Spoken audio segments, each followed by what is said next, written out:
Nous sommes reconnaissantes de vous compter parmi nos auditeurs et auditrices. Afin que l'expérience soit la plus agréable pour vous, n'oubliez pas que les points de vue exprimés dans ce podcast n'engagent que celui ou celle qui les tient. Persuadés que les discussions les plus enrichissantes sont celles durant lesquelles nous acceptons d'exposer nos réalités au risque de ne pas être d'accord, n'hésitez surtout pas à nous partager vos avis, vos points de vue. Ils seront toujours bien reçus tant qu'ils sont faits avec bienveillance et respect. Les Jooms vous souhaitent une bonne écoute.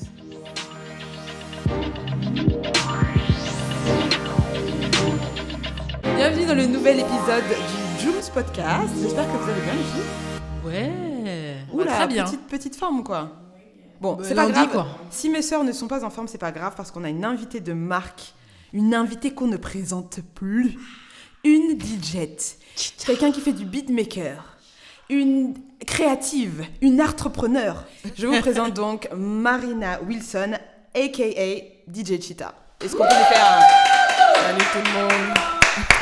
Marina, on est trop contente de te recevoir avec nous dans ce podcast. Tout le plaisir est pour moi. Hein. Tu es notre première invitée. On travaille ensemble depuis un petit bout de temps. C'est ça. Ouais. Et donc là, on s'est dit que c'était... il était temps que tu viennes dans le podcast. Okay. Donc bienvenue Marina. Aujourd'hui, on va parler d'entrepreneuriat. Ouais, un sujet passionnant et on va parler de ça avec toi Marina parce que tu vas nous parler de ton expérience et de toutes les choses que tu dois surmonter en tant qu'entrepreneur femme noire en France. C'est cela. Ok les filles, alors qu'est-ce que vous pensez de ce sujet déjà dans un premier temps ? Ça nous touche tout particulièrement. En fait, on a été baignés dans ça depuis qu'on est toute jeune, par l'entreprise que notre père a créée il y a longtemps. Et donc, on a effectivement été des enfants d'entrepreneurs et nous-mêmes, on a créé notre entreprise pour devenir les femmes qu'on est aujourd'hui. Ça nous parle complètement, ce sujet. Toi Marina, pourquoi est-ce que tu as voulu parler de l'entrepreneuriat quand on t'a proposé l'émission ? J'ai voulu en parler parce que pour moi, c'est important d'avoir des retours d'expérience en fait. C'est clairement, on va te dire il y a des masters en entrepreneuriat, mais la réalité, tu n'apprends pas l'entrepreneuriat à l'école en fait. Ça, c'est des trucs qu'il n'y a que sur le terrain. Soit tu réussis, soit tu te loupes. Dans tous les cas, tu apprends. Pour moi, c'était intéressant de pouvoir présenter un petit peu cette facette-là de ma personnalité parce que c'est pas nécessairement quelque chose qui est même encouragé quand tu es à l'école. On te dit, il faut chercher un travail dans un bureau, tranquille, rangé. Et moi, j'ai toujours été fascinée par ceux qui faisaient des choses pour eux-mêmes d'abord en fait. Parce que quelque part, l'entrepreneur, c'est quelqu'un qui dit je veux lancer mon projet, j'ai cette idée, je veux faire quelque chose, qu'il le fasse avec succès ou avec perte. Mais dans tous les cas, c'est déjà la notion de oser. Oser se lancer, oser faire quelque chose. Et pour moi, ça commence même déjà par encourager un enfant qui a une passion à la poursuivre d'une manière ou d'une autre. Après, c'est vrai qu'il y a toujours cette espèce de barrière de sécurité où on te dit, bon, cherche le diplôme, acquiert d'abord une expérience en entreprise, etc. Mais pour moi, c'est plus intéressant en tout cas de savoir comment ça fonctionne et de pouvoir en parler et échanger. Toi Clément, c'est quoi ton rapport avec l'entrepreneuriat ? Parce que là, tu as 22 ans, tu vas finir ton école de commerce bientôt. Du coup, pourquoi est-ce que tu as choisi un master en entrepreneuriat ? Pourquoi j'ai choisi le master entrepreneuriat ? Je pense que la première raison, c'est lié à nos parents, tous les deux entrepreneurs. On a été dans ce milieu très rapidement et assez fréquemment. Donc ça a un peu, voire clairement, souligné l'idée que je voulais travailler pour personne et je veux toujours travailler pour personne. Donc ça a facilité mon choix. Je voulais prendre une spé qui me permettait de me concentrer sur mon projet personnel qui commençait à être la musique et l'entrepreneuriat c'était parfait en fait. Je suis assez d'accord avec toi Cheetah quand tu parles du fait que ça soit assez théorique. Pour ma part, les cours que j'ai eus à Paris, parce que j'ai eu la chance de partir en échange de janvier à juin dernier à Londres. Donc ça m'a permis un peu de pouvoir comparer les deux. Et c'est vrai qu'à Paris, ce que j'ai remarqué, c'est qu'on a beaucoup de cours théoriques. En fait, on se base beaucoup sur les livres, sur la théorie en fait. Et pas, à mon goût, pas assez d'action, pas assez d'exercice, pas assez de rencontres, pas assez d'interactions. Enfin, c'est pas assez vivant. Comparé à Londres, où le semestre que j'ai fait de 6 mois, on a eu énormément de rencontres, et au-delà des rencontres, c'était hyper interactif, c'était hyper mouvementé, enfin ça vivait, quoi. Tu vivais ton projet et t'allais pas juste en cours. Il y avait un lien un peu plus humain, on va dire, parce que en vérité, une rencontre avec d'autres personnes, c'est juste de la communication. Donc c'est ce qui manque, je pense, à Paris, dans les masters, en tout cas entrepreneuriat. Je pense que pour des élèves qui sont en recherche de projets ou qui ont des projets, ils ont besoin d'être motivés, ils ont besoin d'être challengés, d'échanger avec des gens, de rencontrer des gens, de modifier, etc. Et c'est pas encore assez le cas. Mais c'est pas un problème culturel ? Pour le coup, là, tu compares la culture anglo-saxonne à la culture française. Tout est dans le concret, dans la réalisation. Et ils font des fausses créations d'entreprises. Parfois, ils créent même des vraies entreprises. Alors qu'ici, effectivement, tu es plutôt dans les livres. C'est dommage, vous avez même pas des gens qui viennent témoigner, des entrepreneurs, tout ça ? Alors en termes d'intervention, l'année dernière, on n'en a pas eu énormément. Là, ils ont un peu changé, on en a eu un peu plus. Mais ça reste toujours très théorique. Ça reste quelqu'un qui vient avec un PowerPoint, il n'y a pas vraiment d'échange, entre guillemets. Par contre, à Londres, c'est vrai que c'est lié, je pense, à la culture. Parce que les Anglais, ils ont... je dirais peut-être le contact plus facile, où ils sont moins dans la théorie, un peu plus dans le concret. Donc, même si on n'a pas eu tous les jours des rencontres, quand on avait des rencontres, c'était vraiment... tu repartais avec plein d'informations et ça te permettait d'avancer sur ton projet ou de faire une éventuelle collaboration ou un éventuel partenariat. Enfin, il y avait des vraies choses qui bougeaient, c'était pas juste quelqu'un venait nous voir et il nous disait quelque chose et on ressortait avec rien ou aucun échange et ça reste théorique. Sandra, t'as noté quelque chose, donc un problème culturel en effet, et puis après il faut savoir aussi en France, et Marina, j'aimerais bien avoir ton expérience là-dessus, ton retour, que c'est pas vraiment un terrain très propice à la création d'entreprises. Il y a quand même le statut auto-entrepreneur qui a été créé pour faciliter en fait la création d'entreprises, mais ça va jusqu'à un certain niveau de chiffre d'affaires, voilà. Mais après ça, c'est vrai que de l'expérience qu'on a nous en tant qu'entrepreneurs, on a l'impression qu'on a un peu les vaches à lait, quoi. C'est-à-dire que tout le temps on va venir nous demander de payer des taxes et on n'est pas contre payer des taxes, hein, clairement. Mais quand on a une petite structure, contre, mais à un moment donné, est-ce qu'on t'encourage en fait? C'est ça le truc. T'as l'impression que tu crées pour leur donner. T'as quel statut toi? J'ai un statut d'auto-entrepreneur. Ouais, d'accord. Mais c'est vraiment le truc où t'es là comme ça, tu fais.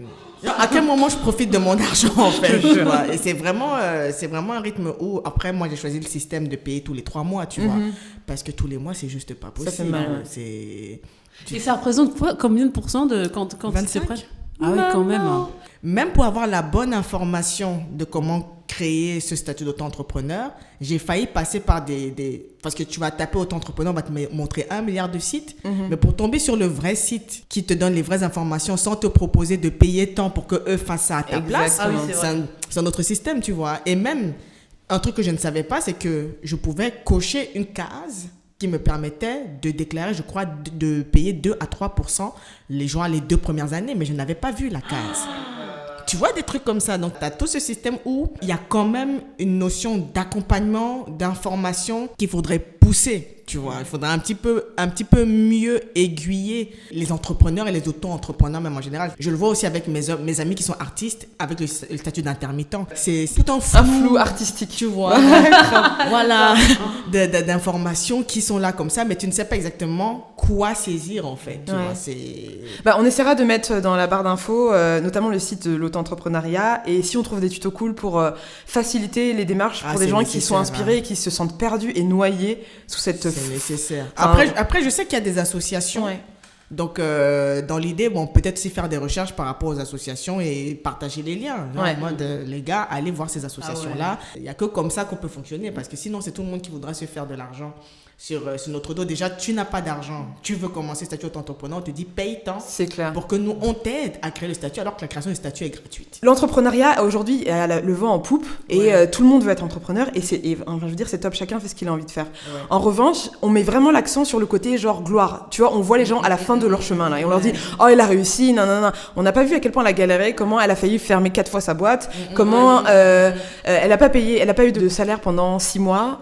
Là, tu vas même sur le point économique. Personne ne te parle du point de la santé mentale. Mais toi, tu veux effrayer les gens dès le début. Il faut être... la vérité. Non, vas-y, parle-en la santé mentale. Il faut être fort et il faut être taré pour être entrepreneur. Alors ça, je veux qu'on en parle. Parce que moi, je crois profondément qu'il y a sûrement une petite tendance maso chez les gens qui sont entrepreneurs. Clairement. Parce qu'en fait, tu mets ta main, on te tape. Tu mets encore ta main, on vient te taper. Et tu dis bon, c'est pas grave. Explique bien quand même pour les gens qui sont entrepreneurs et qui se disent non mais moi je suis pas maso, tu vois. Non. Explique quand même bien. Parce que non mais c'est plutôt le fait de se dire on est dans un truc qui est hyper risqué. C'est clair que si je vais m'installer chez Orange ou chez Engie ou chez L'Oréal, ou dans une boîte, je travaille, j'ai mon salaire en général, 27, 28 du mois. Ouais. Je me pose pas trop de questions. Même le 27, c'est déjà crédité sur mon compte. J'ai tout un tas d'avantages.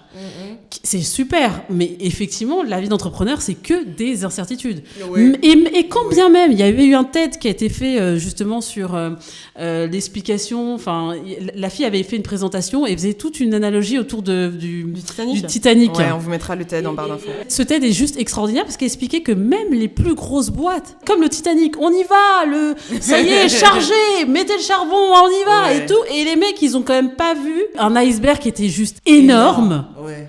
Parce que cette espèce de ok, à un moment donné, on est arrivé, on est tellement arrivé que en fait on ne regarde plus les dangers qu'il y a, alors que aujourd'hui on est quand même dans un environnement où tu peux monter de 0 à 1 million hyper rapidement et tu peux descendre de 1 million à 0 aussi vite. De 1 million à moins 1 million s'il te plaît, parce que 0 ça va vrai. encore. Oui, c'est ça que je pense appeler la folie, hein. C'est pas autre chose que ça. C'est d'avoir cette forme d'incertitude et qui en même temps amène tellement d'adrénaline, tellement enfin, on est dans un truc où on a envie de conquérir le monde. Donc et ça, c'est nécessaire pour être un entrepreneur. Mais bon, tout le monde n'aime pas ça. Donc, maso, addict et un peu mégalo, c'est ça? C'est un peu ça. Quand même. Oui, parce que l'adrénaline, c'est parce qu'en effet, t'as des gros coups de stress où tu dis, mais est-ce que je vais réussir à payer mon staff? Et après, tu te dis, tu sais quoi? Moi, je vais acheter tous les pays du monde. Et donc là, tu deviens un peu mégalo parce que tu te mets aussi des objectifs de dingue. Et c'est clair que oui, c'est un truc qui t'anime. Et c'est assez marrant quand on parle de la notion de prise de risque parce que d'un point de vue terre à terre, je suis la personne qui prend le moins de risques possible. Je monte pas à vélo, je prends pas de moto. Je sais pas faire de vélo, je prends pas de moto, je sais pas nager. Alors attends, est-ce que le fait de ne pas savoir nager, c'est pas une prise de risque juste? Moi là, terre ferme. Mais d'un autre côté, c'est moi qui vais aller parier l'argent que je viens d'avoir en mode vas-y, je vais investir dans ça. Bon, je sais pas ce que ça va donner tout de suite, mais donc c'est une autre forme de prise de risque en fait. Et c'est clair que c'est pas tout le monde qui est équipé pour ça. Enfin, un truc que j'apprends à faire par exemple, c'est dès que j'ai un truc bien qui se passe, j'ai une espèce de mur des victoires. Amen. Post-it, je note ça. Best practice les gars, best practice. Il y a ça parce que tu as très souvent tendance, dès que tu finis de réaliser un truc, tu veux passer au next. Et quand le next n'arrive pas aussi bien que le précédent, vas-y, je suis nul. Exactement. Faut célébrer alors, c'est ça que tu dis? Un peu aussi. Tu célèbres et tu fais un stock. Ça, c'est mental que tu fais ça. Tu te fais un stock pour quand tu vas aller mal. Exactement. Ok. Par exemple, c'est comme ça que j'utilise Instagram. C'est-à-dire que je vais être un peu down, mais je vais remonter mon feed pour voir tout ce que j'ai posté de quand ça allait bien. D'accord, ok. J'ai fait ça. Quand même, j'avais fait ça, etc. Tu vois, parce que Instagram inscrit un peu dans le temps, en fait, parce que tu as les souvenirs, mais tes souvenirs peuvent ne pas être aussi clairs que quand tu as une photo ou une vidéo qui te rappelle exactement comment les choses s'étaient passées, en fait, tu vois. Donc, 2 best practices là que vient de nous donner Marina, direct. 1, utiliser Instagram pas que pour stalker les gens, mais pour regarder aussi les choses que vous avez accomplies, pour vous rappeler que vous avez fait des trucs incroyables et que voilà, c'est important de you the shit. Et vous pouvez également le faire dans un carnet. Je suis une fan des carnets. Bien sûr, tu écris. Voilà. Et le mur aussi, c'est top. Vous avez des post-it pour vous rappeler tous les matins que oui, en effet, c'était difficile, mais vous avez fait ça, vous avez surmonté ça, vous avez fait ça. Et la deuxième chose, c'est ce que je viens de dire. Il y a un truc hyper intéressant que tu as dit, donc tout le monde n'est pas fait pour ça. Et moi, ça me fait penser à la question de l'équipe. Je sais que tu as fait un post sur ça, sur le bon squad. Comment tu fais pour trouver le bon squad? Et tu t'es trompé à de nombreuses reprises parce que ça n'a pas été le squad qui t'a permis de faire les choses que tu avais à faire. Je cite, j'ai compris que j'ai souvent voulu que l'autre me choisisse car moi-même, j'avais du mal à me choisir. Quand j'ai commencé à me choisir, c'est là que j'ai attiré le squad pour lequel le choix était mutuel. Donc en gros, comment est-ce que tu as fait pour trouver ton squad aujourd'hui et par quoi est-ce que tu es passé? Déjà, quand je viens du Cameroun, parce que je suis arrivé du Cameroun en France en 2010, j'avais déjà une petite expérience de projet, j'avais fait partie de groupes, j'avais fait un petit peu de trucs dans la mode, la musique, etc. Et ce que j'avais retenu, c'est que j'avais quand même cet ADN-là de meneuse, en fait, tu vois, genre, on peut être dans une équipe, mais c'est moi qui vais dire, bon, les gars, venez, on se booste, on fait ça, on fait ça, on fait ça. Au départ, je faisais partie d'une équipe. Je suis sortie de là, je me suis dit, non, peut-être que la solution, c'est de créer mon équipe. Quand je crée mon équipe la première fois... T'avais quel âge, excuse-moi? T'avais quel âge dans la création de ta première équipe? 25. Ouais, donc jeune quand même. Ouais, 25, 26. Ouais. En gros, ce que je n'avais pas compris avec la première équipe, c'est que j'étais tellement dans ce truc de manque de confiance en moi que à partir du moment où ils étaient juste autour de moi et qu'ils ne foutaient rien, c'était suffisant. Ils sont juste là, ils valident mon travail, c'est très bien ce que tu fais. On ne fout rien, mais c'est très bien ce que tu fais. Et en gros, c'est une fois de plus, je faisais pratiquement tout, tu vois. Mais je n'avais pas la même vision parce que je me disais non, mais de toute façon, c'est moi qui les ai choisis, machin, etc. Donc c'est pas le même rapport. Fast forward vers l'équipe que j'ai aujourd'hui. En tant que meneuse, j'ai besoin de gens qui peuvent me suivre. J'ai besoin de gens qui, moi, je suis désolée, j'ai des horaires de ouf, hein, tu vois. C'est des trucs où je vais penser à quelque chose à 2h du matin. J'ai au moins identifié un dans l'équipe à qui je peux envoyer un message. Il y a des chances qu'il me réponde. D'accord. C'est pas que c'est une exigence, hein, mais c'est vraiment un truc où j'ai l'impression que dans les rapports d'entreprise, surtout quand tu es dans l'entrepreneuriat et que tu as des associés, il faudrait que vous soyez en contact quasiment tout le temps en fait. Si c'est des bails où vous parlez une fois par semaine ou 2 fois par semaine, trop compliqué. Tu vois, c'est-à-dire vous n'êtes même pas sûr d'avoir la même vision. Et justement, c'était ça aussi le problème que j'ai eu avec la première équipe, c'est que je me suis rendu compte au bout de 3 ans qu'on n'avait absolument pas la même vision. Est-ce que vous aviez commencé avec la même vision et ça s'est part ways, ou est-ce que vous aviez jamais eu la même vision? Je et crois vous qu'on en n'a étiez jamais pas eu la même vision. rendu compte. Et je ne m'étais pas rendu compte. D'accord. Après, il y a aussi la maturité qui entre en ligne de compte, tu vois. Parce que vous n'allez pas faire des choix stratégiques de la même manière ou avec les mêmes motivations. Exactement. Tu vois. Quand toi, tu vas vouloir gagner de l'argent, eux vont vouloir gagner en visibilité. Donc, vos choix ne seront pas les mêmes. D'accord, donc au-delà de la vision, c'est même pour quelle raison est-ce qu'on fait ça? C'est ça. Et ça, maintenant, c'est la première question que je veux. C'est what is your why? Le why. Le why. Hello guys, le podcast est sponsorisé par Upgrade Agency. C'est une agence d'événementiel qui organise des événements sur mesure, aussi bien pour les professionnels que pour les particuliers. Séminaires, formations, voyages incentives, conventions, soirées de lancement, mariages, anniversaires. N'hésitez plus, rendez-vous sur notre site internet upgrade.paris. Toi qui fréquentes quand même beaucoup le milieu des artistiques et des créateurs d'entreprises, est-ce que tu trouves que les gens arrivent bien à définir pourquoi ils veulent être entrepreneurs? Bien sûr que non. Voilà, parce que la vision, pour moi, c'est quelque chose qui évolue. Bien ça peut sûr. être, tu as parlé de l'âge et de la maturité tout à l'heure. Ce n'est c'est jamais clairement statique. Voilà, mais par contre, pourquoi est-ce que tu veux être entrepreneur et quel est l'objectif? Je trouve ça hyper intéressant que chacun puisse poser des mots là-dessus. En tout cas, les gens qui disent être dans ton équipe et te suivre. Ouais. Parce que c'est clairement, si c'est pour la gloire, bon, ou avoir des likes sur Instagram, c'est pas ça qui va payer ton loyer. C'est pour ça que j'essaie d'être le plus, on va dire quoi, simple et transparente d'une certaine manière dans ce que je fais. Bah, c'est ça, c'est qu'en fait, Marina, au-delà d'être entrepreneur, toi, t'es une personnalité publique. Oui. C'est-à-dire que les gens, comme à partir du moment où tu montes sur une scène, tu embarques avec toi le fantasme ou la projection que les gens vont faire sur toi parce qu'il y a les likes qui sont sur toi, parce qu'on connaît ton nom et que tout le monde te regarde. Et c'est ça le principe de la scène. Donc c'est vraiment ce truc-là où tu es là, tu dis, qu'est-ce que je peux faire alors? C'est travailler encore plus en fait. C'est travailler encore plus pour pouvoir me créer plus d'opportunités. Moi, ma mission maintenant, c'est que la perception que les gens ont de moi rejoigne la réalité. D'accord. Il faut que les deux se rencontrent à un moment donné. Et comment est-ce que tu fais alors? Parce que tu peux pas maîtriser ce que les gens vont penser de toi. C'est clair. Après, et dis-toi que pendant longtemps, j'étais affectée par ce que les gens pensaient. Ah non, j'étais quelqu'un. C'est pour ça que quand je me rends compte que j'ai réussi à dépasser ce truc-là et à dire à quelqu'un, mais si les gens se moquent de moi, je m'en fous parce que pour moi, il est plus grave de faire semblant devant les gens que ça va bien alors que ça va pas. Amen. Pour revenir à la notion de squad, là, je me suis entourée de gens qui ont la même vision que moi, qui ont aussi envie de faire des choses. Après, je vous cache pas que moi, je kifferais avoir un clone. Je dors et travaille, je travaille. Tu sais, dans une équipe, on sait un petit peu quelles sont les forces de tout le monde, tu vois. Si dans mon équipe, je n'ai pas encore quelqu'un qui est comme moi. Et c'est clair que c'est utopique ce que je dis parce que quelqu'un qui est comme moi ne travaille pas avec moi. Il fait son propre truc. Mais bien sûr. Vous allez vous entretuer, gars. Voilà, tu vois un peu. Mon but aussi, c'est de booster les gens de mon équipe en mode, vous êtes capables de le faire, à commencer par mes petites sœurs, tu vois. Parce que mes petites sœurs, elles travaillent aussi un peu avec moi, mais à distance. Mais ici, à Paris, je travaille avec deux autres gars, Samuel et Michel. Et tu as aussi Kéfil qui bosse aussi avec nous et un autre qui s'appelle Jean-Luc. J'essaye de pousser tout le monde. Et aussi, ce que j'apprécie aussi, c'est aussi cette espèce de bienveillance qu'on a, tu vois. C'est-à-dire que ce n'est pas juste moi, parce que quelqu'un pourrait se dire, oui, mais elle, c'est elle qu'on voit, c'est elle qu'on invite, c'est elle qui voyage, etc. Mais je ne fais pas ça que pour moi. C'est pour toute l'équipe. Quand je me retrouve en Côte d'Ivoire, c'est pas que pour moi. Quand je vais observer ce qui se passe là-bas, c'est pour revenir briefer mon équipe en mode, bon, les gars, voilà ce qu'il faut qu'on fasse, en fait, tu vois. Donc, j'aime bien ce côté où il n'y a pas de guerre d'ego. Résultat, aujourd'hui, j'ai besoin que tu me montres ce que tu peux faire pour toi-même.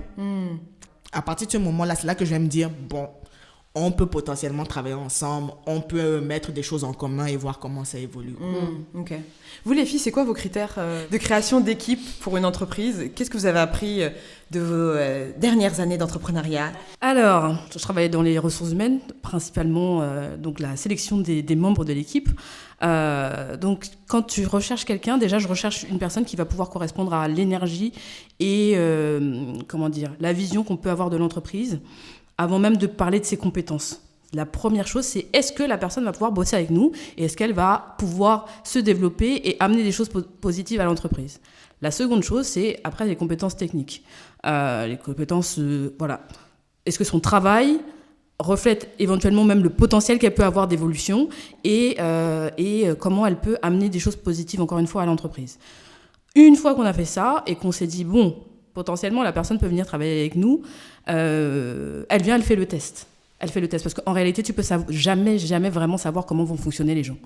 C'est que quand ils viennent ici, là, travailler, qu'ils voient les horaires de dingue qu'on fait, qu'ils voient comment on fonctionne, qu'on se dit, bon, là, c'est une personne valable, elle met de l'énergie, elle met tout son potentiel dans ce qu'il faut pour avancer avec nous.